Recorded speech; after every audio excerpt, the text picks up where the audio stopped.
All right, everybody, welcome to the IAG Thursday Thing. This thing we do every Thursday where we all hang out, talk about the topics that may be, see what's going on recently, and every once in a while we have some cool guests, just like we do this week. This week we are also, again, joined by my partner in crime, Warranty. Hello. I love having you on here, bud. You have people don't understand. He keeps me in check. He's listening. He's asking questions. He's actually typing stuff to me in the background. It's good. It's super good. So yeah. I think we got a pretty good one today, Warranty. I think so too. Yeah. So hope for the best. Hope for the best, and we'll see what comes out the other end. But it's worked every day so far. Every week. That's right. I'm Every still time. here. I just keep crawling, and it just keeps working. So today, and it's always fun when you have somebody on that you've never met until like right now. Like, I've never talked to this person. It's very rare somebody in the Subaru community that I have to add to Facebook. I had to add him as a friend. I didn't have him. But what are you doing? He's kind of a big deal. So today we have Mr. Victor Mayon from Subie Events. Now, some of you guys may not know what Subie Events is. I'm going to let Victor explain that here in a second, actually. But Victor, how you doing, buddy? Pretty good. How you doing? Not too bad. Where are you at in the country right now? I'm actually in Southern California. Oh, look at you. Bucket. What's the weather out there right now? It's warming up a little bit. It's getting nice out. Yeah, it's not too. I'm in Tennessee right now, and it's a solid. I think we're almost 70 degrees, and I bet you if I were to guess, Warranty's at 35. That's 39. Yep, called it. It's Cloudy a nice and day. Yeah, I actually almost went out to the lake today. That's how nice it is out here. So yeah, hell yeah, dude. So let's chat a little bit about what you do and what the situation is, because this should be a fun one. So what is it that you do? So my job is actually I am technically the experience manager. So at the events, I'm going to be there looking at everybody's experience, whether it be attendees, clubs that are there, vendors that are there. Okay. Also, anybody that's there, like Subaru, talking to them and all that kind of stuff. So it really comes down to making sure from the moment you step onto the property to the moment you leave that everything feels easy to do and is fun for you. So I think we kind of jumped the ship there here real quick. Let's talk about exactly what Subie Events is. Let's talk about Subie Events as a whole. So Subie Events is the name of the company that runs all the events that people would know, such as Wicked Big Meat, Subie Fest, which is now Subie Fest California, Midwest, Florida, and Texas, and then also Boxer Fest. So these, at one point in time, were the biggest community-run events. They got so big that they went to become like a company, like a promoter that now just brings it across the country and to more places. Yeah. So technically it started, right now Robert Champion is the person that is behind all of it. But Wicked Big Meat started before he even got it back in when he bought it, I think he got it in 2010. It almost predates me. 2005, I think, is when it started. I remember the first time they threw that, and they had already I think they called it even something else before then, which was just some bros getting together at one point. But Wicked Big Meat was a big deal, basically right when I got out of the Marine Corps, real close after it. They started promoting it hard over Nasiak, so it was the first big Subaru event. Totally different time, yeah. Yeah. It was crazy. It's funny to bring up Nasiak. It's now we're at a totally different period where we have Instagram and Facebook, and forums are almost forgotten at this point. That's right. Well, some of us fart dust. I've been around a minute. I bought my 02 WRX in 02. You're going to be one of the only people that I'm going to skip the whole game of let's compare who's got the lower member number on Nasiak, because I know the answer. Oh, I'm sure you're super low.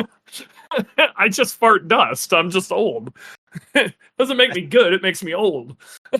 Yeah, I don't think I started until 2013 is when I started getting into Subarus. That was coming. Don't worry. So, Wicked Big meets Ancient. The rest of them, for the most part, I don't know if like kind of started as something or just looked like markets. You guys should open something up now. Right out of the gate, was Subaru involved with these things? No, Subaru didn't start getting involved until like really involved until about 2014. They Really? were Okay. launching the Hyperblue stuff, and they wanted to debut it at the events. So that's Yeah. when they really started getting involved with us. I mean, they had been, dabbling a little bit, but nothing like it is now. So that really started 2014. Wow, so that was the turning point, was Hyper Blue. What a great way to get into it. Well, it is interesting. Now, I wouldn't think that'd be the turning point, but that makes a ton of sense. Well, it's interesting to look at, that was, they debuted a color and then they started debuting trim levels. So last year we got the BRZ TS, and then we also got the WXTR debuted at two different events, which is for us really exciting to be able to work with them like that. Yeah. So, gosh, I didn't think about it until just now, but if you're debuting trim levels, for example, that's happening at a SubieEvents event over, let's say, an auto show. How cool is that? Yeah, it's super exciting for us. And, we get to work pretty closely with them and how we're going to present the car at the event and which drivers might be driving it and things like that. So it's super exciting for us. And if you so think far, it's about gone it, over though, very well. it makes sense, especially if you're trying to introduce some sort of enthusiast level car, let's say like the TR or the TS. It makes sense to introduce that to people have already been introduced to the BRZ on like main stages at huge auto shows. What you're really looking for is the enthusiast level at that point. So I mean, that's in my opinion, I don't think there's a better place to do it. Yeah, you're bringing the car directly to the diehard Subaru people, so sure, it's the correct audience. You get an auto show, there's a lot of people there, and you get a lot of press, but not everybody's there paying attention to Subarus. It's just another stop along the way to write an article about. Yep, no, makes total sense. So, how long have you been working with Subie Events? So, I started a company. Well, I guess it's more of an organization. It's Mountain Roo, which is off-roading Subarus. Yeah. Which, not that we invented it or anything, but I think we were the first people that really put it on social media and invite everybody out. It wasn't just a small group type of thing. I would agree with that. So I started working with Subaru, helping them out with stuff like, what they're going to do with the wilderness and what kind of things they would want in the wilderness packages. And at the same time, Robert asked if I could come out to an event and do some sort of off-road section.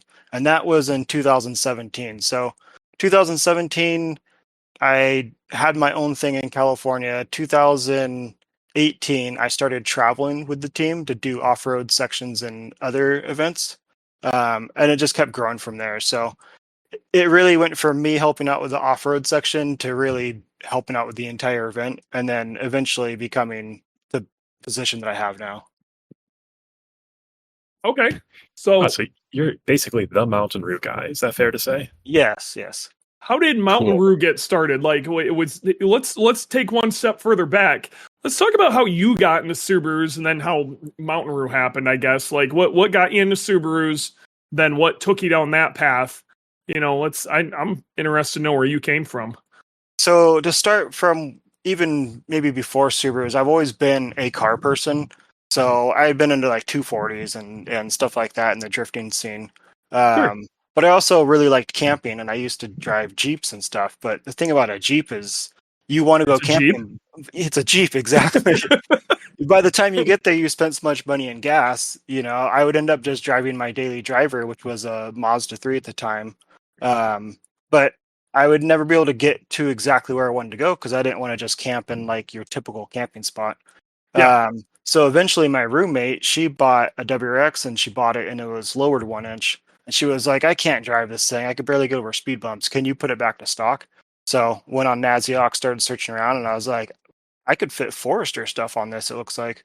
So we tried it out. We put Forester stuff on it and had a lifted WRX. And I mean, at the time that I did it, there was barely any research. It was really just trying to figure out as I went. I mean, the car was on jack stands for like a month. The off-road scene was it was almost immediately Subarus went straight into at the time, especially when it was early on, you saw a lot of like street racing stuff. The street scene was really big, but everybody was lowering their cars, and the only time you would see a raised Subaru in any way was still for rally, which was more like a stockish ride height kind of thing that were, so yeah, what you were trying to do with a vehicle, honestly, at that time, especially in the US, was a little bit on the innovative side, at least from a scene standpoint.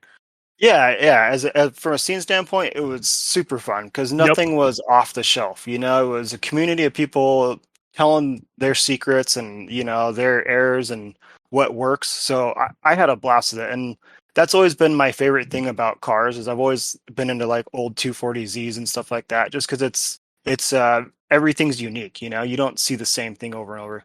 So. Yep.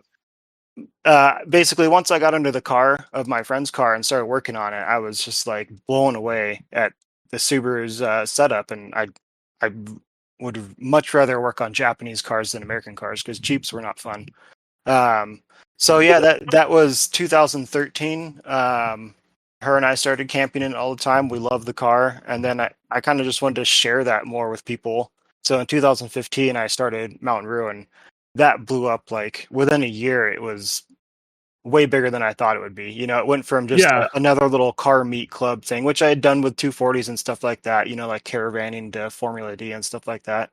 But I posted a video of us off-roading, and so many people asked us questions. And I realized like these lowered Subaru people that want to put their car on the dirt, they have no idea where the dirt is, So people are asking me, where was that road that you're driving on? And trying to explain to people where dirt road is like so hard. So I was like, all right. Well, it is, I guess, maybe if you're in California. I grew up on one. Oh, yeah. They're easy to find, but there's different types of off-road and a dirt road or whatever. You've got groomed dirt. Like that was most of what we saw this weekend was groomed dirt or mostly groomed dirt. And then but you'll have, then there's proper off-road. There's big ass boulders in it's a trail, but calling it a road ain't really fair. And then there's like just full out, like vehicles have not driven here. Yeah. So where I was, it was basically like where King of the Hammers is at, which is in Southern California. Okay. Cool. So like, yeah, that's hardcore big stuff. Big desert stuff. Well, King of the Hammers is a very good mix of off-roading. There's boulder sections, there's dry lake beds, there's areas that are like, a few miles straight road with just constant whoops, So basically I had everyone meet me out there, rather than trying to explain to everybody where this, spot is that's kind of hard to find. So we did our first meet, and by the time we had our lunch break, everyone was asking when the next one would be. So I just started doing them, at least once a month, and it was pretty hard to keep up on because, you're beating your car up out there. So I ended up having a large collection of Subarus because I would break one, and it was almost cheaper just to buy another beater Subaru. So a lot of people know me for having like a junkyard of Subarus as well. So. But yeah, I mean, it went from dabbling in Subarus to becoming, every car I own is basically a Subaru now, unless it's maybe a truck to tow a Subaru. So yeah, I mean, that's Subaru. The Mountain Roof thing. It ended up turning into chapters, and people wanted me to come out to other states, and so I really just put together like a plan of how I do the meets and shared that with people across the country, and ended up being across the world. There's chapters all over the world. So it was a very exciting thing, and it still goes. I'm pretty busy these days, so it's mostly just ran by the people that run the chapters, but it's still going. That's cool, man, to see something like that just kind of take off and start rolling. Your own little creation. Yeah, I mean, the big thing was really just trying to expose this genre of Subaru stuff Yeah. to everybody and really try to get like aftermarket support behind it, because although it was really fun to pioneer the stuff, it's a lot easier just to like click and order something, you know? Oh, totally. Plus, you're making compromises. Oh You're yeah. almost always going to be making compromises when you're just trying to use something that maybe wasn't 100% designed for what you're doing. And now you can go get, especially for like a cross trek, you can get side armor and all sorts of crap for it. You can, lift kits. Everybody knows what type of wheel combo works. It's nuts. It's Yeah, it's a totally different thing too, because no one's really worried about performance. Because I mean, you're going on the dirt road, you're going 30. That's pretty fast for most people, and yeah, pretty that's fast for the chassis as exactly. well. So yeah, it's been really fun. Like the whole overlanding scene. It's fun to like dress up your car to make going camping more comfortable. So Yep. it's been an explosion of stuff. Yeah, especially in the past 10 years, overlanding's been just blowing up in general. And, Hmm. Subarus are just a small piece of that, but even in that, you can see the growth. That's super cool, man. Yeah. So you said you guys had some insight or, say in what the wilderness package was going to look like. Can you chat on that at all? Yeah, when the wilderness was, before it even had a name, there's a Subaru Research and Development Department in Southern California. Sure. So they would ask me to gather people from Mountain Rue that, I would pick people that knew a good amount of stuff about the cars and what the cars needed. So they would just do like little research groups on us and ask us what they needed. And by the time the car came out, you could see a lot of our recommendations being on the car, which is really cool to be a part of. That is cool. That's got to be like a super gratifying thing. This, suggest something and then see it on a production vehicle. That's mega cool. Yeah, and I mean, just like the Mountain Root Instagram account I used to be very, very active on it and post maybe 2 or 3 times a day. Yeah. And Subaru would just watch it, and that's how they really saw this trend growing. Is like they would see the community's cars being put up and what people wanted. So it's Yep. very, very gratifying to hear people from Subaru saying, "Oh, I saw that post, and that bumper is crazy. We want to do something like that." So very cool. It's very cool to be a part of that. So you got this whole Mountain Rue snowball rolling, and then so how did you end up becoming a part of some of these Subie events, shows and things like that? Because you said you had helped out with those quite a bit before you became like a part of the staff. So it's actually kind of funny if you go back. I think it was 2016. It was before Robert got Subie Fest back, because at some point someone else owned it for a little bit. Yeah. And that year, everyone was so mad at Subie Fest they like boycotted it. So I went to this boycott event. And I haven't been to car shows in a while, so it's just kind of Sure. people want me to go, I'll go to it. Um, and I met someone that was running the event there. So he got me connected with Robert, and we sat down and talked about like what we could provide for an off-road section. So I Yeah. ended up making like a little obstacle course thing to bring out and a flex ramp and little things like that just to have some fun on. And Subaru really enjoyed it. They, Subie Events enjoyed it. And then, next year Robert said, "Can you bring it to more events instead of just California?" So at that point, it was a much bigger commitment to do all the traveling and stuff. But within that traveling, I was also helping out with just the events. And, I'm kind of a hard worker, not to brag, but I think Robert and Con and people on the team saw that I would put in a lot of effort, and I really do care about the community. So it just became Yeah. a natural partnership, I believe.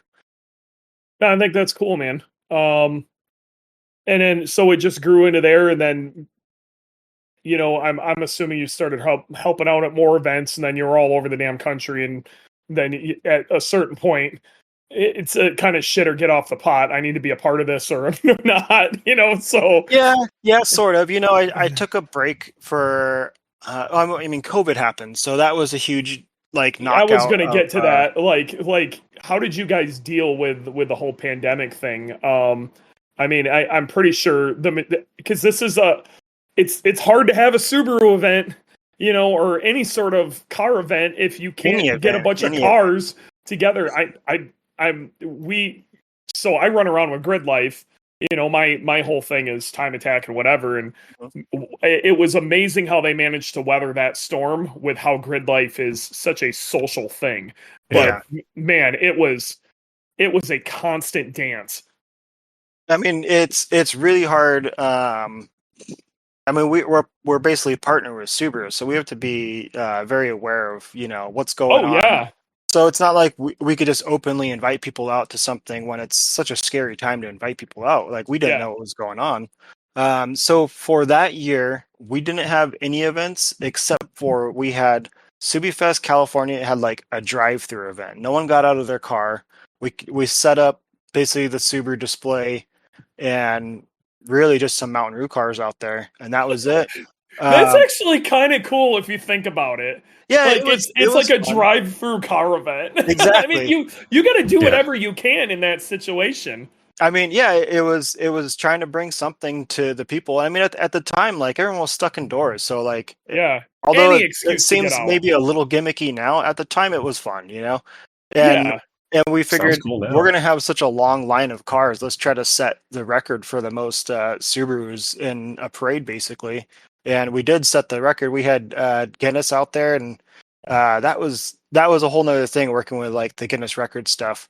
It was stressful. It was stressful because we had to keep the cars like a certain gap. If there was too big of a gap, we would automatically lose the parade thing. So it was a very interesting event. We had a lot of fun, and for COVID that one year, that's all we did. The following year, it was tough because that was the year I wasn't there. I took the year off after COVID. But the team still did it, and they had events like every 2 weeks, just back to back, just shoving all the events into a small time, a little window we had. So, I mean, it was an interesting time, but we made it work. People were still enthusiastic to come out. We're still... I mean, I think last year we really saw like, hey, our numbers are coming back. It shrunk a little bit. That was going to be kind of my question, and what I was going to lead into. So the scene has changed. Okay. Yes, definitely. And it's like socially, I don't think anything has really slowed down. Maybe what people are like looking at or whatever, but the scene itself has changed. Okay, and what I'm wondering is, there was this huge hiccup with COVID, but I can tell you, people did not stop spending money on their cars. I mean, there was definitely a weird time accelerated. But I feel like parking lot meets aren't what they used to be, and then like with that came the larger meets slowed down a little bit. Like the community, I'm really happy to hear that the numbers are starting to come back. Do you think COVID really had that much of a hiccup, that it was COVID, or was it the scene changing? Like, how have you seen the scene change since, say, like 2017? I think that, like, on a level of like car clubs and stuff like that, it slowed down quite a bit. I mean, there's a lot of people that were running clubs and they had the habit of running these clubs, and then they had more or less 2 years of not doing the clubs. So that habit was gone. So I do see a lot of clubs have disappeared. Some are coming back, sometimes they got to hand the title of the club off to somebody else to run it. And this year, just with signups from clubs right now, we have the most clubs signed up, I would say, ever, from what I could tell. That's cool. Like Wicked Big Meat has 12 clubs officially signed up that are going to come out. Holy cow! So, yeah. I mean, that's a lot of space for us to provide for those clubs and stuff. And I mean, we're excited to see that energy coming back for sure. Yeah. Like the way I see the events, it's almost like a reunion. Everyone's going to be there, so you might as well come out. But in between it, like, the community only thrives when people are doing these small events and parking lot meets and stuff exactly like that. The parking lot meet, or I'm really big on the weekly meet. So I've ran my fair share of groups over the years of doing this, and some of them still are together. Some of us just, we got a little older and did other things, and we'll still get together, but it all started from, a weekly meet. And I can't stress this enough to local groups who are trying to like just get their community of any sort running, whether it be a Subaru group, a Camaro group, or it doesn't matter, just car in general, how important a standardized scheduled meet is. And I try to tell people, do it weekly and try to do it somewhere in the middle of the week, so it's something people can do that breaks their work week up. Exactly. Yeah, it's a fun little routine lifestyle that you want to be a part of. And once you get into it, it's hard to break that habit. I mean, the people at the events become a second family, and they totally do. You may hang out with them on the Wednesday meet, but then on Friday, a chunk of those people might go karting or something together. And I mean, even just seeing movies, it becomes, you just have a whole new group of friends. Like, I mean, from 2015 when I started Mountain Route to now, like everybody I know is through the Subaru community. Like, I mean, I don't want to say I don't talk to people from before that, but I don't necessarily talk to people that much before my Subaru days. I am a complete product of that. Yeah. Pretty much my entire friend group is that. My job is that. My wife came from that. Therefore, my kids came from that. The Warranty, who is one of my best friends, came straight out of the Algonquin, the Algonquin Subaru meet. And Subarus have given me, the Subaru community has given me everything that I am. And that's one of the reasons I don't leave. You know what I mean? For what I do, like a Corvette makes more sense. You're not going to see me hardcore time attacking a Corvette anytime soon. This is what I do. You know what I mean? Yeah, it's in your blood now. Exactly. I mean, to add to that, it's like, if all your friends come from there, like, I guess like when Mountain Road first started, I kind of thought like, I kept inviting my friends to come out to do stuff, and they're like, and then maybe I'd get someone to come out. I did track days before Mountain Road, so I'd try to get my friends to come out to track days, and I'd even bring in extra cars so they could drive and stuff like that. And most people would turn down the opportunity. And I was like, man, how come no wants to do this stuff? I find it fun, And I think I realized, like, at a certain point, I was like, this is like an addiction. Like, I have a sickness for cars, Yes. And not everybody understands that. So that was a huge change running a club like Mountain Road. It was like, now I'm talking to my people. People understand the sickness, and I'm with, people of my kind. So it becomes very easy to have them as a family type of person, Whereas before I was always trying to convince people, and I was like, man, why does no one like doing this? This is so much fun. But it's realizing that you need to talk to the right audience. The trick is finding, at first you think you're the odd one, and then you realize there's a ton of people out there. You just have to find them. Yeah. And that's one of the things. Another example of this is another podcast I listen to. It's the Lizard Brain podcast with Tom O'Gorman and DJ Ellis and Drini. And they're road course drivers and coaches. Okay. One of them's an old IMSA champion. Like there's a lot, but they're not car guys. They'll be the first to tell you they're not car guys. What they are drivers. And there's certain people, like, if you're trying to improve your driving and you want to talk about a driver mindset, that would be the podcast for you. But it was really neat to find people with that same mindset, because that's kind of where I was at that point when I really started listening to that, and still do. And it differed so much. It was just a different community, but I was like, wow, this is just like you said. You if you're trying to explain this to somebody who maybe is big into stance or whatever, they're going to hate that podcast. You know what I mean? So if you're trying to talk to your buddies who are all doing track days, and you're like, let's go down these crazy off-road trails out in the middle of nowhere, and they're all like, and I gotta be real, I'm not big on camping. It's not my thing. I totally get why people are into it, but the Marine Corps kind of ruined it for me. So, not that I can't do it, it's just, but I get why people are into it, and I think it's super cool that a bunch of people get together and still do that, and one of the cool things about these Subie events is it's a time where we all have one thing in common, even though we come from a bunch of different areas of this community. And it's really cool that we can all get together. You know, I've always really liked that. So like Mountain Roost stuff being out there, you know, you'll see stance guys and I'll have conversations about terrible, you know, suspension geometry problems with their cars. But, you know, I'm happy they're enjoying their vehicle and doing things. And then, you know, you got track guys and street guys and JDM guys and people who are stock and some little old lady with a freaking 93 Impreza L front wheel drive. And, you know, I love it.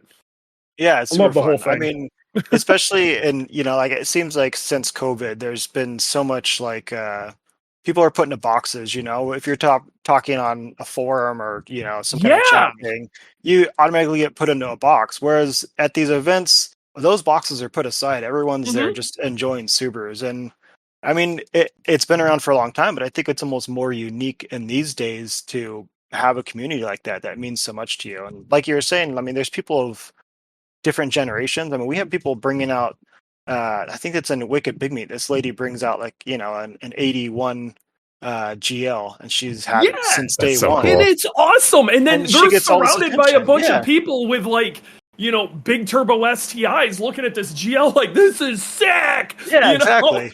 Know? I mean, it's one of those cars. I love it. Yeah, I always have to stop because it's like, man, it looks like it's been parked in the garage. The interior is perfect, and like cool. I have some old Subarus, and it's hard to come by good parts, you know. And nowadays, people want so much money, you know, like especially the '80s stuff. It's getting hard. Yeah, it's crazy. And you know, it's like it's funny. There's a whole community in that where like some of the stuff you could only get from a different country because they produced it longer, and I enjoy, you know, all the different aspects of the Subaru community, whether it be, you know, going fast or slammed or just keeping an old car alive. You know, it's super fun.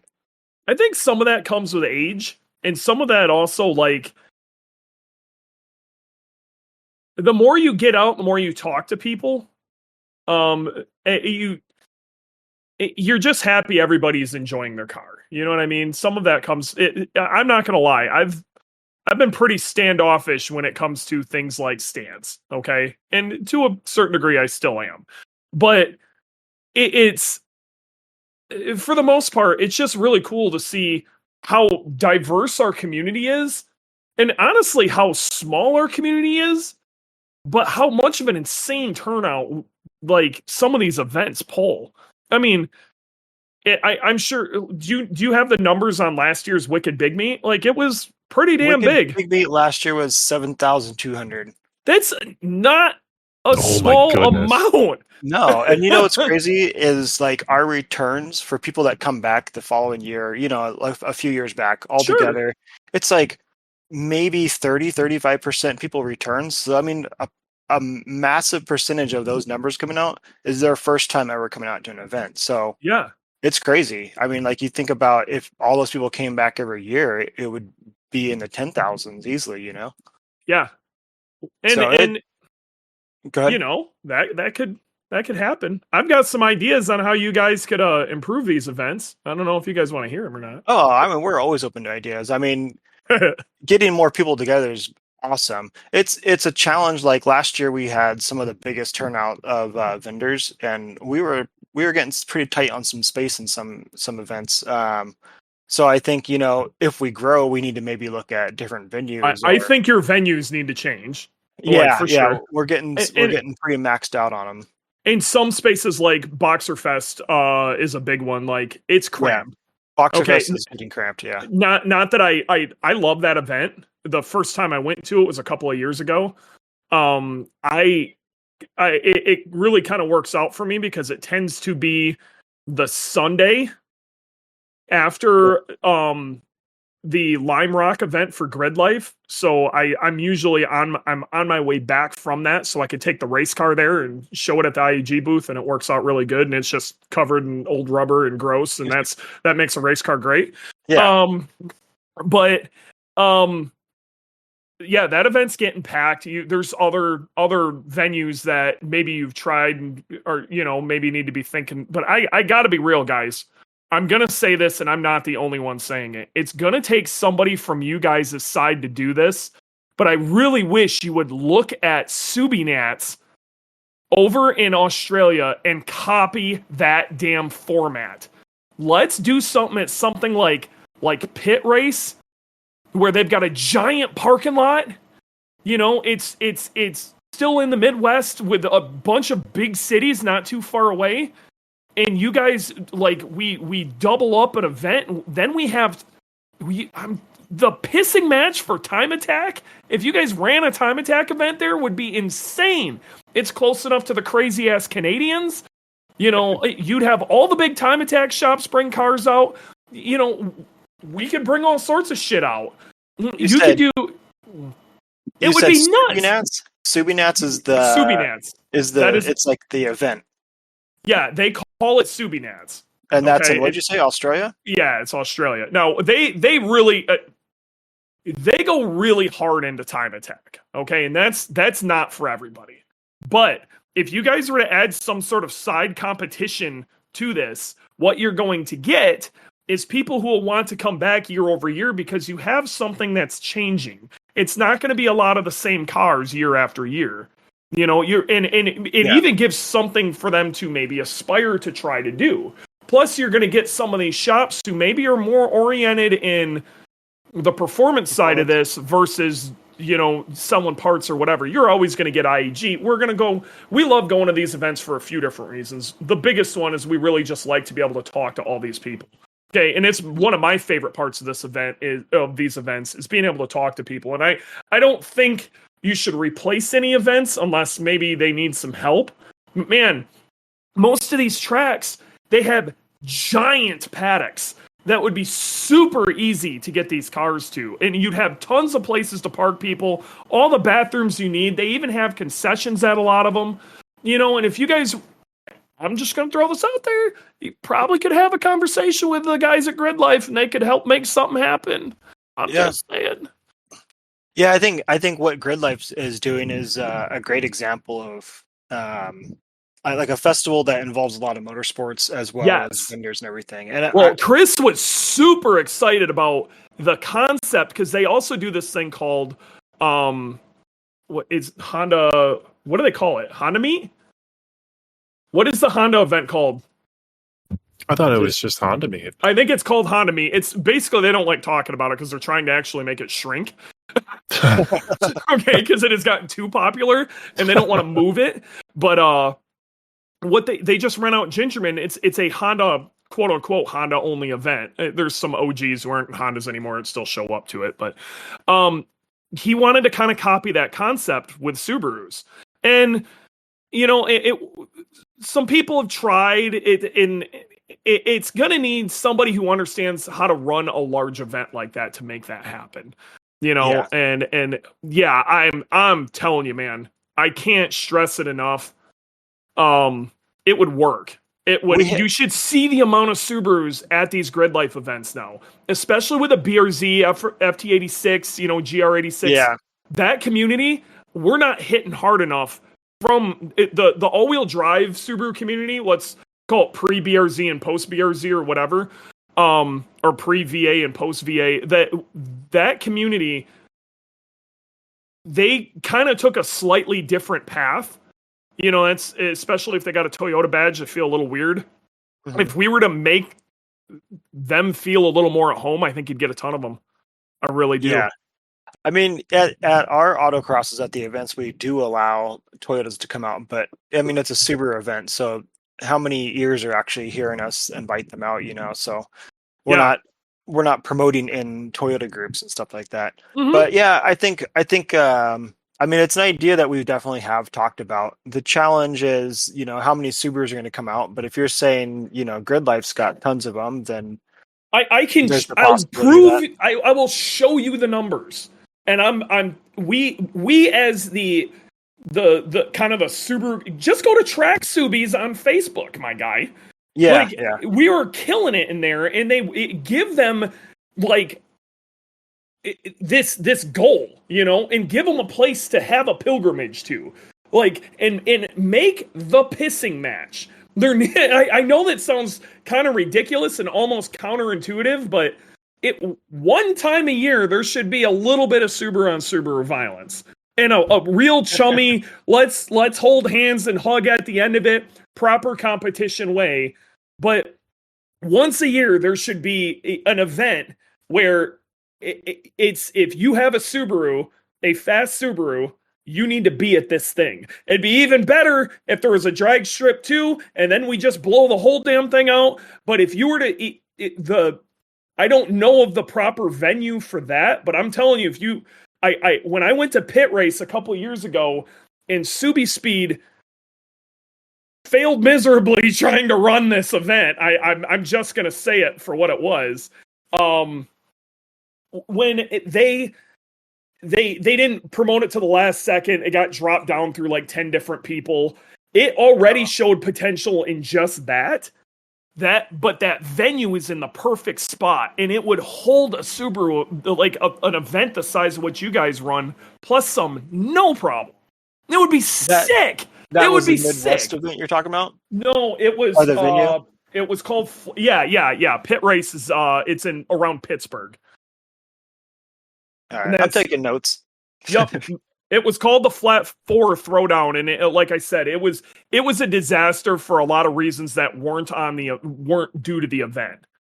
But oh my god, it'd kill it. Has serious potential. Yeah, massive potential, massive potential. It's a great venue too. I don't know if you mentioned that. Yeah, I'm sure for them it's easier concept on paper than actually making it come to life is tough. I mean, it's a lot of moving parts and a lot of coordinating. Oh, by all means. It's one of those things too, is if you've never done a track event yourself, it's going to be a disaster. Your best bet will be you guys need to get a hold of another organization that does track events and have them set it up. And if you want my 2 cents, Grid Life's already hoarded themselves out to other people. They did it for Motivicity with Speed Ring in a few different ways. Have them do it. I know Chris would be down. Yeah, because they're going to know all the insurance. And, not only that, they're also going to come with everything. The timing stuff is easy, but they're going to know how to run the event because they're so used to it. Even on a competition standpoint with the timing and all that. Yeah, they're going to bring their own timers they can rent, and it'll run just like a Grid Life event essentially. But they're also going to bring a team out to inspect cars and do tech and things of that nature. They will take care of the track side of this. Yeah, but I'm just going to throw some numbers out there. Midwest Fest last year did 30,000 people. Wow, that's gosh, crazy. Yeah, and that's open to every make and that's model. open to everything. Our questions always are like, is the Subaru community big enough? I can't stress this enough. Big. This is why, and I'm not trying to I don't want to compare Grid Life to this. They're not the same thing. Okay. Yeah. Subie Events and Grid Life are not the same thing. But what I would stress you guys to do is if you can grab a ticket to come out to Grid Life Midwest this year and see what's going on, I think it would be enlightening. Because have you been to other Grid Lifes? All over the country. I won the Street Modified Championship last year. Which one's your favorite? The Midwest one? Midwest is nuts. From an event standpoint, you got to go to Midwest. And you said it's a week before Boxer Fest usually? No. That's the one up in Lime Rock. Oh, okay. Midwest Fest is the first week of June. Okay. It's going to be real close to Wicked Big Meat. I was going to say we have an event. Yeah. It's close. They're not the same though. I don't think Wicked Big Meat goes over the top of it this year. It'll be the first time I get to go to Wicked Big Meat. Yeah, Wicked Big Meat's June 2nd. So is it the following week? I think it's the following week. Okay, yeah, it's June 7th through 6th through 9th. Come out for at least a day or two and check it out. Okay. I'll even put you up in my RV, dude. I'll find a spot for you to sleep. You come out, I'll try to find you a way to get in. You just get your ass there. I mean, if it's the following week, that makes it even easier. Dude, it would be, I would really like for you to get the vibe of this. And I want you to see how many track Subarus are out there, because I feel like that's not a bullshit number. I think we are seriously 40% across all categories it's 50%, and that's including GLTC, but even in the upper categories, it's 50%. Yeah, that's awesome. I mean, that goes to show, I guess, where the community's at these days is they want to be involved in that kind of actually getting behind the wheel type of thing. Just doing stuff, but it's doing stuff and being around people doing stuff. Because if you look in the pits, you'll see. And again, we're also talking. Chicago's turned into quite the Subaru town. Okay, hence the reason you guys run an event there. Yeah. So you're in Subaru-ish land. Mm-hmm. You know, I'm not saying it's Connecticut, but it's getting there. You know what I mean? So it's there are a lot of Subarus there. Like the amount that are just there to be there for the party is nuts. And I don't think you should copy Grid Life's concept, but I would love to see one event that is backed by you guys, especially you guys with your connections with Subaru corporate, and make something happen. You know, let's have a proper US Subaru track pissing event. There's definitely been a lot more open talks of kind of what we could do in the future with events. So, I mean, it's definitely something I think is worth talking about. I mean, me personally, I believe it is something totally worth talking about. Subie Events as a company, we've always been more into getting the community involved with by all means companies, you know, so it's more like a outdoor shopping mall type of thing. I would like to, you guys, I get what you're trying to do. Get as many people as you can there, and then we kind of have, I don't want to call it a flea market, but let's call it a shopping mall. Let's call it a pop-up. A reunion. Yeah. I think we need to do that. That same vibe needs to come. I want people to come to this to want to purchase engines and want to purchase air oil separators and want to purchase wheels and all of that. They're coming the same way they normally would, but then they get to see this shit being used on track. Exactly. They have a reason to want to buy it when they see it being used and going through the paces. I totally agree with that. Yeah, that's the perfect selling point for this is listening to my car go by at 9,500 RPM. Like, that's going to sell engines. And guess what? They're sitting right over there. That's my 2 cents. Someone asked in the chat how many people were at Chicago last year. We had how many people were at Chicago? 3,200. And I believe that was moving now. Yeah, it's moving up. I remember when that event started, it was a lot of people didn't know what the deal was. The first year, it was kind of crazy because you guys were used to events and people coming out with the expectation to buy things. Mm-hmm. Okay, and we were a shop, you know what I mean? I was working for 6 Star Motorsports at the time. And even our vibe of that was we got a ton of stuff to bring out there because you guys told us to do it, because that's how it works. Nobody bought anything because in that area, that's not how we've put on some stupid meets. Do you remember that year that we're not going to mention the person who starts with an H ran the parking lot meet, but didn't we have like 700 cars in that parking lot? Like, it was an impromptu, stupid Subaru meet that, I'm not going to lie, got bombed by a couple other groups, but the majority of it was like 700 cars, but it was just a parking lot meet. It made an epic picture, that like a wide angle shot, panorama. Oh my gosh. It was so we were kind of used to running stuff like that where it was just, hey, everybody get together and hang out. And that's the vibe we were getting from this, and nobody came out ready to buy anything. And I think that's also changed a little bit too, where people realize, well, everybody's going to be like running sales and stuff there. Let's get some cash together and go. And that's changed quite a bit too, because the guys at 6 Star said they were moving a decent amount of product, and I think the other people were too. I just going back to that kind of like outdoor shopping mall, like pop-up shopping mall kind of thing. Yeah, that's it. I'm happy to see that they've kind of gotten the vibe for that and how that all works, because everybody wins in that, you know. And it basically, if you do it right, it totally pays for somebody like us, you know, IAG, to make the trip all the way out there to do something.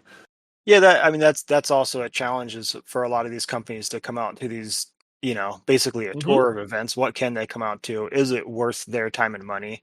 And we've noticed, you know, because I go around and I talk to all the vendors at some point of the day, usually when they're doing awards and stuff, because it's pretty quiet at that point. But, you know, I get a lot of feedback of how well people are doing. And last year, there was some really, really record number sales for companies. And on the topic of, we have the driving demo that Subaru puts on. Yeah. If that driving demo is really cool, like last year we had some pretty good cars out. We had Travis and Huckster out at Florida. So when we talk to vendors, they're like, hey, when you guys do that, we have no one at our booth buying stuff. So it's always been a kind of a balance of how much. Oh man, motorsports we had a good time in California 2 years ago where you had Scott Speed and a few others, and Bucky and I were out in the middle. As Scott was drifting around us, he had Dye there, drifting around us. We took the most insane video. It was so good. We had such a good time hanging out with that crew. Those driving demos are incredible. It straight up empties stuff out, and that's one of those things that it might work better if maybe stuff's a little more scheduled. You could do that with Time Attack. I'm just throwing that out there. Yeah, I think that it would probably be a longer event, because isn't Grid Life like a 2-day event as well? Some Grid Life events will go 4, but you don't need to do that. And what you could do is, and my theory behind this would be, what you do is you rent it for a weekend, okay, and you have. I would run it a lot like Grid Life's current competition setup, where it's really you're kind of qualifying for like a finals. Okay, so the only thing people need to watch is this one, maybe like hour and a half to 2 hour stint to see what's going on, but you have like practice sessions and whatever the day before that aren't really set up as the event. And the next day is when you throw the event, with all the show cars and you just blow out on one day. So you have, it turns into a 2-day event. So you can kind of get your track program shit together, so they're not all trying to do stupid shit in one day. They're set up in their own area, and kind of and then you guys can set up the night before, which will also help you out, because I understand some of your venues can be a total pain in the ass. You guys can get that all set up the night before, no problem. You could run late if you needed to. And everything's where it needs to be, so you guys aren't in a damn hurry. So the next morning when you open up, you are ready to go. And to me, it just makes all the sense in the world. Yeah, Mid-Ohio would be another good one too, but their dates suck. Every event we did last year, and I believe every event we do this year, we usually set up the day before. Sure. And then, parking the parking lot and parking the show cars and bringing the vendors in the morning of. That's the craziest time of the event, because we're trying to get everybody off the street. That's the one thing that can shut us down. Is most of these tracks, like Pit Race is a perfect example. The run up to that track is massive. Okay, so you are going to have absolutely no problem cramming everybody in there that's trying to get in early without you guys getting shut down and dealing with the local cops or any of that stupid shit. Yeah, like when we do PIR, because it's at a track, we have a lot of like staging area basically, but we usually don't have too much of an issue with that stuff. Actually, like on a different. Then you do Boxer Fest, and you're like your eyes are melting. Yeah, Boxer Fest and Wicked Big Meat, they're like right on the road, so it's kind of crazy.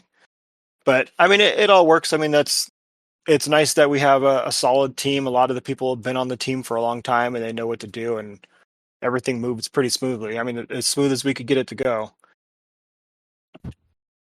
Run smooth every time I've gone to the Midwest. Yeah, that's great to hear. Yeah, and Midwest has a decent entrance way where we could stage cars. A little confusing to get in sometimes. I know some people get lost, but it's good to hear that it runs smooth from your guys' standpoint, though. Yeah, and again, they have their disasters too. You should see Gingerman every year. The cell towers fall over. Yeah, the cell towers are burning, and like it's awful. 30,000 people in one spot's nuts. Yeah, dude, I've rambled on about this for a hell of a long time, but I would personally love to see this. I think there's a huge potential in it, and it would be really cool to see Subaru see this, because I don't think they are, and it blows my mind how many of us are at the track. There was a time when Subaru used to do contingency programs for rally, because and I honestly, Subaru should seriously think about doing that for, competitive track stuff. Because there's just a ton of it. And the cars, honestly, they're pretty good at it. Yeah, they do great. I mean, I know people that have bought an STI and it's their first car, and they do track days and they take it on. They're like, man, this car has so much grip. I can't get it to spin, So it's and then I mean, you got the BRZs, kind of like the new Miata. It's a great track car. There is just a ton of those guys there, and it would be an insanely good way to get into that community. Yeah, I mean, I 100% agree. It's taking it from idea concept to reality is the long stint of it, I guess, and getting backing from Subaru if they're wanting to do it. That's a whole other conversation. But, by all means, I get it, dude. And that's again why that's you guys' side of shit to figure out. But if there's anything I can do as far as providing numbers and things like that, or we gotta put asses in seats to see something, you let me know. Well, I know enough people to make shit happen. Okay. Look, safety Mike, you don't need to be showing pictures like that. Nobody wants to see that. Why are you doing me like that, bro? That's me bending over, showing my ass. It's the only fire he saw. Yeah, well, you know the what? only one he saw. Yeah. So, we got a few extra minutes. Let's chat about. I got a fun question for you. What was your first car? My first car ever, 92 Toyota MR2 Turbo. What? Yeah. That was your 16-year-old first Shut the car? front door. Yeah, I got a job and I started working and bought that. I mean, I'll tell you what, it wasn't pretty. It was a salvage title, but being in high school with that car, dude, it was so much fun. Did you have to beat him off you with a stick? Holy shit! All right, cover your ears, guys. Fuck you, my dude. I drove a 95 Chevy Lumina minivan through high school. I got really lucky. I mean, I've been into cars for a long time. So back then it was like, going each week to the store and buying an Auto Trader and looking through all the ads, And I think maybe Craigslist had just kind of started up. This is like, 2000, I would say. Yeah. So I found it. It was like $3,000. The engine had just been replaced, which ended up being an issue later on. And this had side damage. And I was like, I don't care. I'm going to put a wide body kit on it, So I had it for a few years. And then my brother ended up liking it so much he bought it off of me. And he had it for probably a decade after that. That's sick. A really fun car. I mean, back then everyone had like, Honda Civic Si was the car to have. So I mean, so you're running around in that. You were the guy. Yeah, it was destroying every car. I mean, it was a blast to drive. It was also a nightmare to drive. That I wouldn't, like if you're getting into tracks and stuff like that, and you want to go fast, that's not the car to have. But it's a cool, fun car, though, definitely. So, real quick, I got asked earlier by who was it, Peanut? Ask where I race and how I got started. If you haven't, I'm sure you've been listening, but I race with Grid Life. I run in at least on a competitive level. I run in Grid Life Street Modified Time Attack. So they're a track battle series, and I got started honestly through Gran Turismo and Forza, and then I went to a couple Grid Life events, and it ruined me. That's pretty much all it was. What I really like to do is blend that. Going back into this conversation, an event we used to run in Chicago, which I don't know if they're even running it anymore, but it was called the Subaru Speed Expo, and the whole concept of this was getting people on the track for the first time. It was an insanely beginner-oriented track day, and I think that would be another cool aspect to add into this. But that's a different event. I don't know, but like, I think that would be another super awesome thing to see if you guys were still trying to, branch out and get beginners on track. But those events are how you get started. Is like a Subie Events track day type of thing you're saying? It was, dude, and it worked out so good. I think we had 2 groups of like literally first time on track people. And then we had like another beginner, like I've been on track, but I'm still really new to this group. And then we had an intermediate and advanced, and filled it. And the beginner groups were the ones that filled fastest. And we had everything from little old ladies and bone stock foresters out there to like fully built crazy STIs. Yeah, mega mint, but people who wanted to go to a safe environment, play around on track for the very first time, and they knew this is a beginner-oriented event. Come here if you're trying to learn. You're in a really safe environment. Everybody knows you're new, and that's okay. Yeah, I mean, I definitely back that kind of idea. I mean, I think that a lot of people, community was great. Once you go on a track, you kind of lose the need to want to go fast in the street, which just makes the scene look better. It makes everyone safer. It makes the scene better. Even when I did like Mountain Roo stuff, I had people always trying to like race on these trails in national parks, and it's like you're gonna get busted and you're gonna ruin it for all of us. So I'd always suggest people going to like a local rallycross thing. It's like you want to learn car control and you want to be in a safe environment and not hurt other people. Go do it on a closed course, and it's cheap. I mean, for how much fun you have, you sound almost like when you're saying it, and I say it all the time. I'm with you. Because it's been said to me, and being that kid looking at that, you're like, what are you talking about, douche? I can't afford that. But you make it like a reasonably priced thing, and when they go, the very first time they go, it'll change their life. Yeah, they will never go about it again. You compare the price of racing to a ticket that you might get, or sure. I mean, cashing your car, and it actually is pretty cheap. I mean, like you said, when you're young, it seems expensive, but I mean, I started doing track days and stuff like that pretty young, and I realized pretty quickly, like, there is no need to race on the street. It's just so dangerous. Yeah. And more importantly, the community aspect of it, the community aspect is really important. So if I trace back how Car Club evolved, Chi-Town Subarus, that is, in Chicago, a big part of it was Grand Subaru, the dealership, running a track day out of their own pocket for people who bought cars from that dealership. That was like 10 grand. The owner just plunked down every year. I can trace my oldest friends to that event, and they're still in the scene. So, and that's how we started running our own event. And then just, oh my gosh, it just spiraled from there. That's a dotted line from that to Subie Fest coming to Chicago, in my opinion. Yeah, I agree.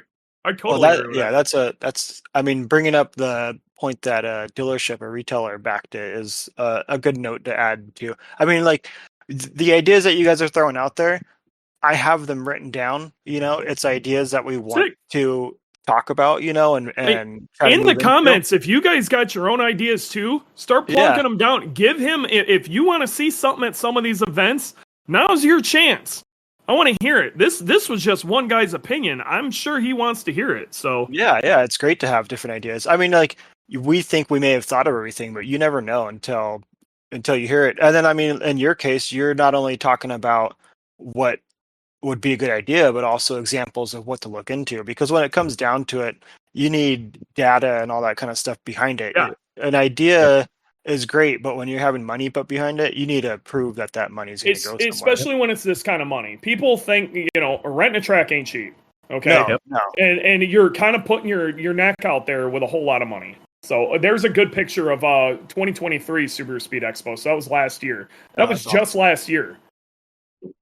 That's really cool. I mean, and look at the quality of car you have there too. I mean, that's a lot of cool cars there. Well, there's some pretty good shops in that area, like, so they were bringing what we did when I was still in that area is you kind of pull your instructors from the track oriented shops and stuff to help, teach the newer people, but then you're going to bring out like your shop cars and, your track cars and stuff to kind of show off the situation. But yeah, the quality of car for the most part, and it's varied year to year, but it's really good. Like, guys want to come out there and do some shit, and it photographs well. And, and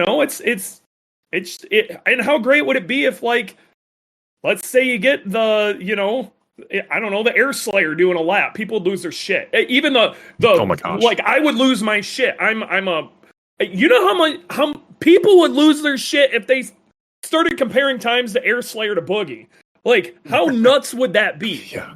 Like, dude, people would talk about that the entire damn year. Yeah. Yeah, Goodwood that'd be Festival. awesome. That's Goodwood actually Festival speed, just Subarus. Yeah. That's what we need. we've had the idea kind of being tossed around of even our autocross course at the events of having like a leaderboard, because if you put Scott Speed out in, the rallycross car, of course he's going to put down a good time, but then you put him out in like a stock, well, I mean, he'd probably be driving S209 or something like that. He's going to have PRZ, yeah. Yeah, He's exactly. still Scott Speed. Yeah, but it's interesting to see, people with highly modified cars, what can they get close to Scott Speed's time? I mean, Scott Speed's one of the best drivers. I mean, Yeah, no, the guy is ridiculous. America, Like he's legit. We did this thing at for years and years, and it worked out really well. It was kind of the predecessor to Subaru Speed Expo when drag racing was really big. It was called the Midwest Subaru Shootout. Okay, and it was massive. We had people coming from all over the country, including IAG, well before I worked here, to that event, and it was nuts. Okay, does Midwest have a lot of drag racing? It did. Not for Subarus, not anymore. Okay. It did. At one right? time, it was massive. Okay, but the entire scene was into that. People were really, really invested into particular people's cars and how fast they were going. So getting certain people to these events worked out really well. But one of the things we did is, because that event was kind of ran almost like a time attack is, where it was the best time you could put down during that day at all. You only had to run once if you wanted to put a time on the board, but you had the Tower of Power. Okay, and you had to go submit your time, and then it went up on the tower. And then if you ran a new time, you could come in a race and move yourself. It looked kind of like the Top Gear leaderboard. Yeah. Okay, and it was, and we had the different classes and stuff up there and whatever. But the Tower of Power was sick because even if you didn't know really what was going on, you could go look at the Tower of Power and see what some of these times were, and it was cool if you weren't like actively watching the track. Maybe you were running around in the pits or whatever, talking to the different vendors, but you had this tower up, so people kind of had a concept of what was going on. It was like the news tower. Yeah. Another idea. Something like that. Yeah. Something like that I think is awesome. And like I said, it's an idea that's being tossed around. It's getting into the execution part, which really shouldn't be too hard for us to do. So I think it's something that maybe some point this season we might be. That would be an easy thing to implement, and you guys definitely should do that, just to put shit into perspective. Plus, when you do get somebody who's a little bit of an autocross ringer comes out there and manages to take out Scott Speed, one, that's gonna entice Scott Speed, and the racer in him, his lizard brain's gonna come out, and he's gonna want to go and try to beat that time, which is gonna be sick, and everybody's gonna love this, and it's gonna make another hero. Okay. Yeah. Which is great for everybody. Everybody involved wins there. We've had a couple times he's gotten beat by people in their own cars. So, I mean, there's also been an event where he hopped in someone's car, and it was like a slightly modified Forester, and that was the best time of the day. First time in the car, first lap in that car, and Scott put down the best time. So you never really know what's going to happen. Yeah. But I mean, as of right now, we have like an online. You could go online and read the live. But you gotta go hunting that. And I gotta be real. Most people are walking around. They ain't gonna do that. No, the only people that are gonna be hunting that are the people doing the autocross, probably. Tower of Power, my guy. Yep. I'm telling you, it works out really well. But yeah, for sure though. Like I think these are solid ideas to add some form of competition aspect. But man, you add a legitimate track day to it.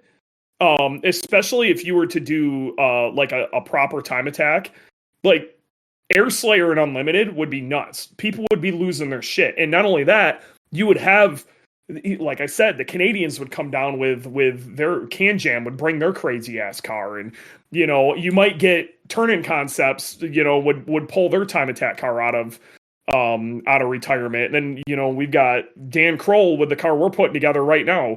He's gonna be there because it's the Subaru event, you know what I mean? And you would start bringing out these crazy builds, and that's when you start getting people really getting excited. Yeah, but it's everything down from somebody like the more street oriented basic groups. So wow, I can build that car, you know what I mean? Or even Boogie to a point. You can look at that and go, I could build that in my garage, all the way up to this is what happens when you lose your effing mind. You know what I mean? And you could see that whole progression too. And then here's all the people making that stuff. You can go talk to them. They're right there. Yeah, to me, it seems like a huge melting pot. And I know I keep going on about the same thing. It's a trickle down effect. Rally and rallycross is really far away. And then you have like the high end amateurs, and then you have just the, weekend warriors, and then you have regular enthusiasts. There is a trickle down effect on like cool factor. You need everybody in the tent to keep it. Definitely. I mean, I 100% agree with that. I mean, I think that, Ken Block was doing a pretty good job at trying to fill some of those gaps from the high end to the low. So, I mean, it would be awesome if people kept working on that, because I think rally for a lot of people is just like a dream that's too far away. But I mean, like the rallycross weekend warrior thing is something you can do, but I think most people just assume it's too far out of that. I mean, even with just track days, people are scared of them. And it's like, you could they are, because it seems insane, or they don't even know how to start. I'm pretty sure Peanut was asking because Peanut maybe wants to get on the track, but he doesn't really know where to start, and it's tough. So I got to be real. That's going on my list of how to get on the track for the first time. That's going to be an episode. That's a great idea. That is a great idea. I was going to say, I think a lot of that stuff does start with podcasts and people being open on how simple it is. 100%. And also people understanding that when you show up to a track day, it's a whole community in itself, and people are friendly, and it's not, people are competitive, but most people are being competitive with their own times, not with the car next to them. Peanut's asking, point me in a direction. He didn't know where to go. Poor Peanut. You know what I mean? There needs to be like a really good database of like, There is, but it needs to be but there isn't for Subaru. Yeah. So if you own a Honda in the Midwest, okay, it's real easy. You go to Honda Meet and you get on the track. Everybody knows that. And we tried to build that with Subaru, and in the Chicago area, we did, and it worked out really well. First time you want to get on track, you just want to dip your toes in it. At all the local shops were a part of it. So basically we all had come check your car out and get kind of a basic tech for free thing going on.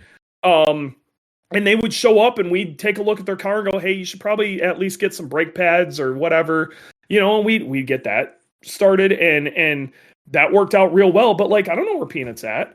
But in the Honda community in general, let's say you own an S2000, they're still using S2KI on their forums. Everybody knows how to get on track, and they do it. Their community is really big on trying to show people how to do that, but other communities don't even know where to start. I guarantee if you go talk to somebody who drives a Volkswagen, they have no idea, But this is where like the Track Subies group really has been doing a good job. But there's really, like you said, there's no like central thing to say this is where you would go if you're kind of new, and there should be, but I feel like everybody who's tried to make one has had a hard time doing it. Creating a database or the actual track event? The database itself, but then but if you were for the Subaru community in general were to make a central, easy to get into event, like, man, that would be to get people started. Or a couple of them around the country, you Robert Champion, maybe we'll make something happen. Maybe we can do some side events. I'm open to ideas. I'm sure Warranty is too. I would love to see, but you guys have such an organizational ability and you have some connections. Some of us don't. I think it would be super sick to maybe start looking into some programs like that are extremely Subaru oriented, because then you have people out there who understand the platform, what's okay for the car as far as oil temps and things like that. If they need tech support, it's a very Subaru environment. And obviously we know Subaru people like to hang out with Subaru people and will take advice from Subaru people, which is a good idea. That's my 2 cents. I think when you have like an event that's based around one like make, just Subaru, people are more willing to come. They might feel more welcome because it's, and they're also more willing to be new at it. Yeah, exactly. I tell a bunch of people, like, they'll have an STI. They're like, hey man, how should I get on track? And for the longest time, the easiest way in the Midwest area was get in with a BMW club. But how much of a dick do you feel showing up with a Subaru to some high-end BMW shits? And like, nobody did it, but it was the right answer. I mean, even what we're talking about right now, I mean, because I do work with SOA, there's NDAs I have to sign, so there's a lot of stuff I can't say. Sure.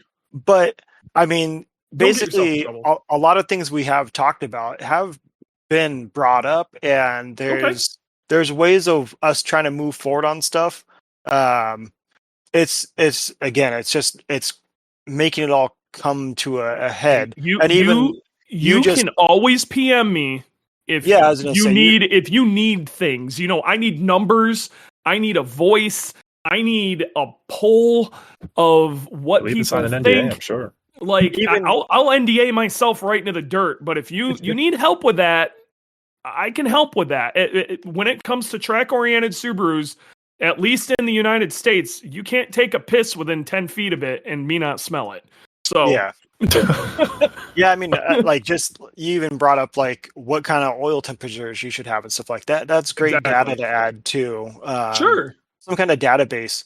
I mean, it always comes down to like, how does a database get built? Who puts the time into it? Is the database free? But that's also assuming they're gonna read any of that. Okay, yeah. So if we're talking a Subaru oriented event, if like their drivers meeting in the morning should have conversations, or the instructors who are working with the beginners should be having these conversations, Subaru oriented conversations with their whoever they're coaching or whatever.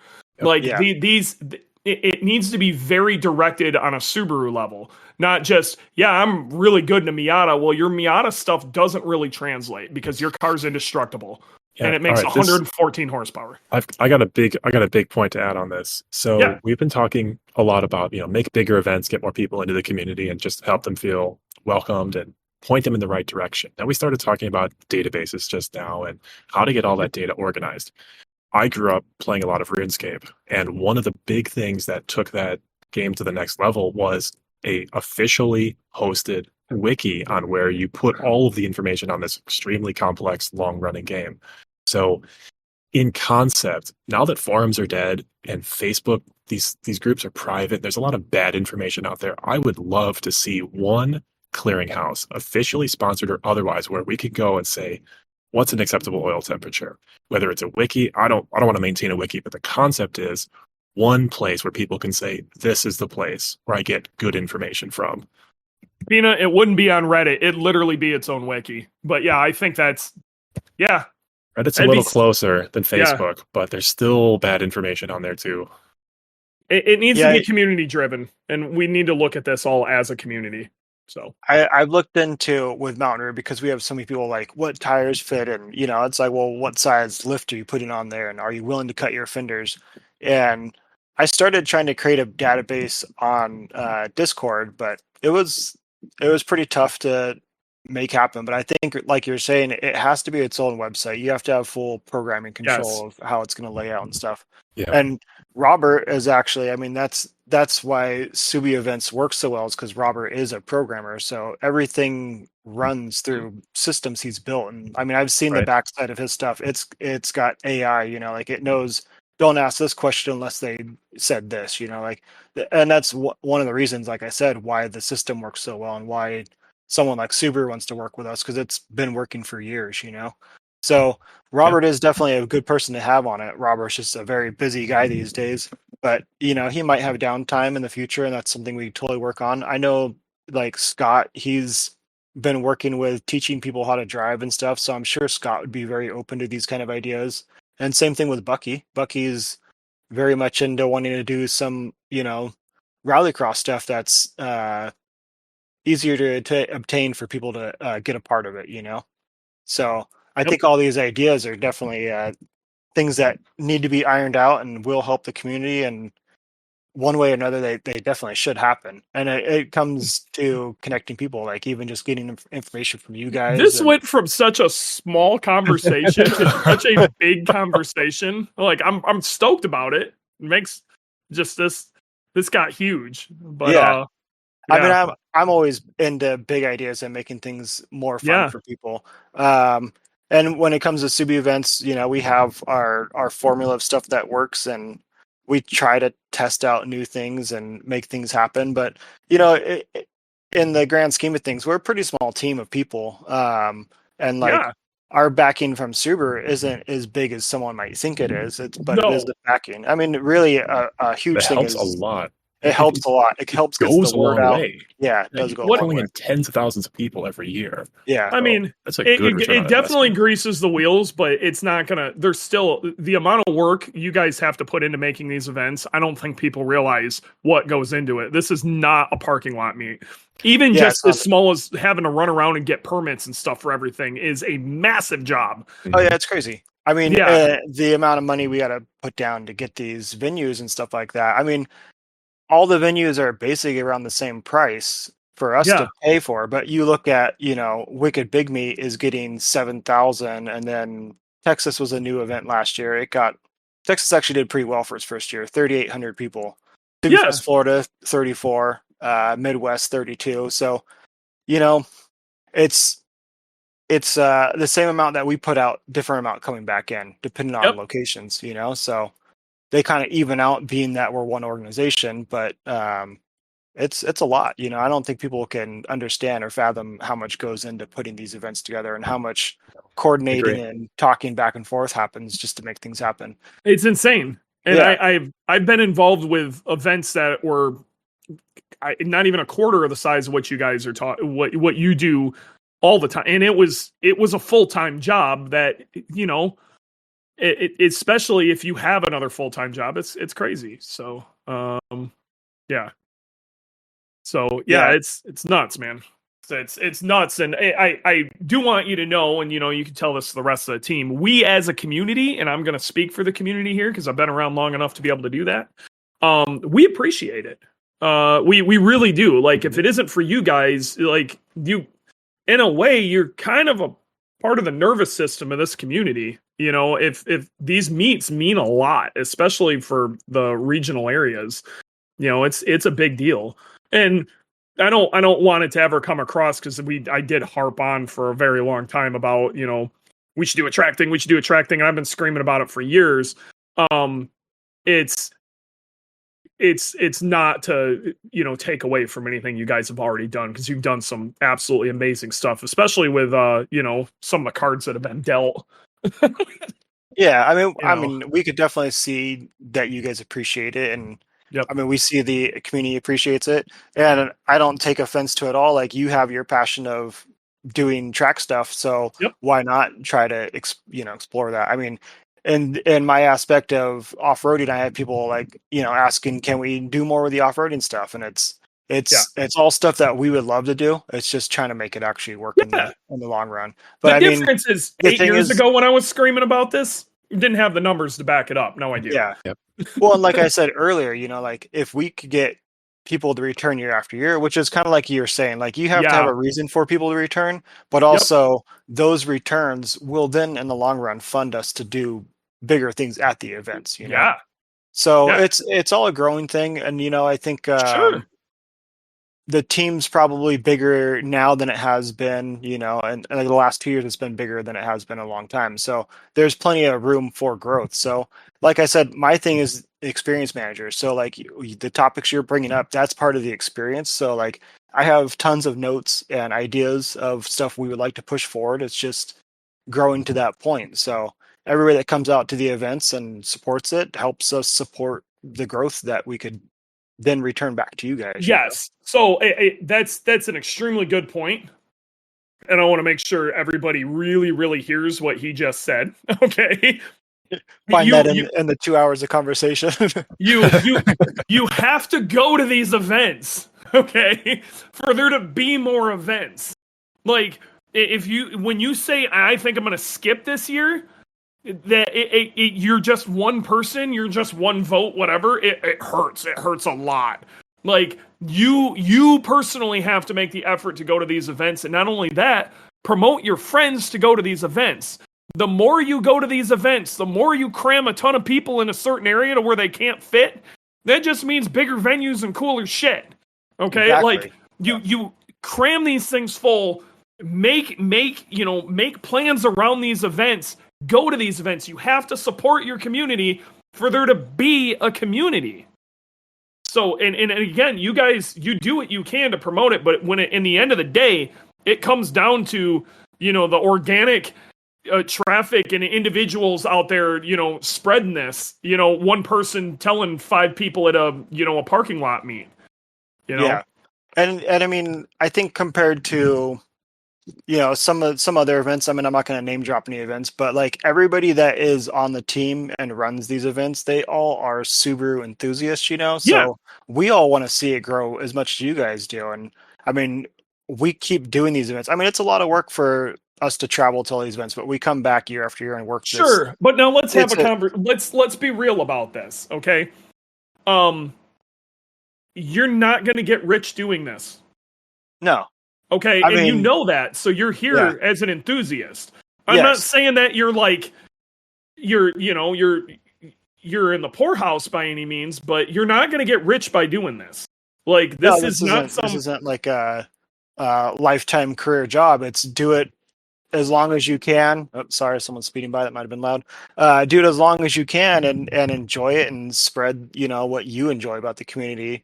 I mean, I would hope that it could continue to grow and it's something that could support everybody that's on the team to keep working for it. But yeah, like you said, it's not a massive money grab. No, like nobody's really making serious money out of this, except maybe with the enthusiast community if Subaru like manages to sell some cars. But in the end of it, it's really all of us just having a great time together. And that's really what it's all about. And if you aren't making friends and, experiencing new things and meeting new people and making memories, then you're doing this whole thing wrong. So. Definitely. Yeah. And like you said, people that maybe Skippy or something like that, it does show. It does. It hurts. It takes away from like the community vibe.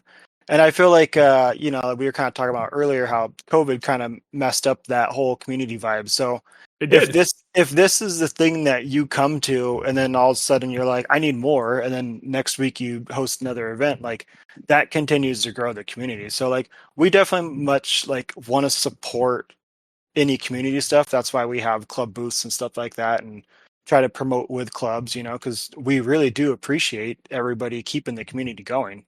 If there wasn't a community there, we wouldn't be able to do the event there. Like we have a few different things that we look into of why we should do an event here. But obviously, if there's not a community there, there's not shops supporting, Subaru only builds, and we're not going to go there. Yeah, I'm not trying to be this guy. And if anybody ever listens to this is from North Dakota, nothing against you, but you can't just stick an event in some random parking lot out in the middle of North Dakota and expect, heaps of people to show up. The only event I've ever heard of being able to pull that off is SCCA runs their nationals event in the middle of nowhere in Nebraska and somehow manages to pull that off. But that's just because there's a slab of pavement the size of, I don't know, God out there. And but that's not going to work. It's not going to work everywhere. There has to be community support. And, to a certain degree, if there is a little bit of if you build it, they will come. But there's that's building the community, and then you have to build enough community, for that to be something. And that's I think that's one of the big risks of doing like a track event. Is you guys are really big on trying to put these events really near or damn near in cities. You know what I mean? Yeah. And most tracks are a ways outside of a city. That's definitely a big by design. Yeah. And that's scary. That's scary on you guys' front because let's be real, for you guys to quote unquote get your nut, it's going to be it's you guys have to be able to put a lot of asses in seats and getting people in. Yeah. And if it's too far away from a major population hub, that can be scary. Another reason I'm screaming about pit races because there's so many large cities fairly close to it. You can pull the whole East Coast, you can pull all the Midwest, but I mean, you could see like in California, we've moved the venue around a couple times. Yeah.